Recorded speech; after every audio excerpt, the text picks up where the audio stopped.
मानावाला के नवाही गांव लागर में एक बहुत बड़ा जोहड़ जिसकी वजह से इलाका मकीनों को शदीद मुश्किलात का सामना है। गांव वालों ने डीसीओ शेखुपुरा से नोटिस लेने का मुतालबा कर दिया।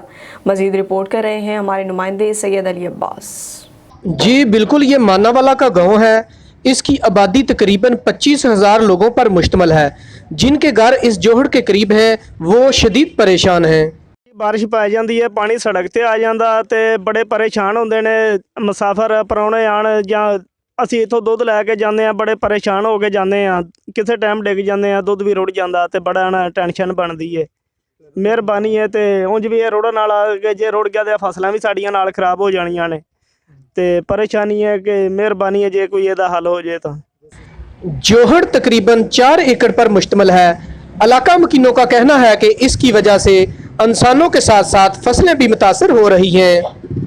सर जी असी अपील करने कि जी साडा छप्पड़ दा पानी जिहड़ा है छेती तो छेती कढ़िया जाए, क्योंकि जी ये जी हर किसी नूं जी इत्थों जी लगन तो बड़ी प्रॉब्लम बनती है। बच्चे पढ़ते ने जी, राह च डिगते ने जी, बड़े जी इहदी प्रॉब्लम है। सानू ये तो जी रुड़न नूं आया पिया है। ये तो जी एक हिसाब दा समंदर बनया पिया है। इहदा जी कुछ ना कुछ हल छेती तो छेती निकालिया जाए। अगर इस जोहड़ को ख़त्म करके यहाँ पर खेल का मैदान या कोई हॉस्पिटल तमीर किया जाए तो अवामी मुश्किलात का अजाला किया जा सकता है। Syed Ali Abbas, MM5 news, Manawala.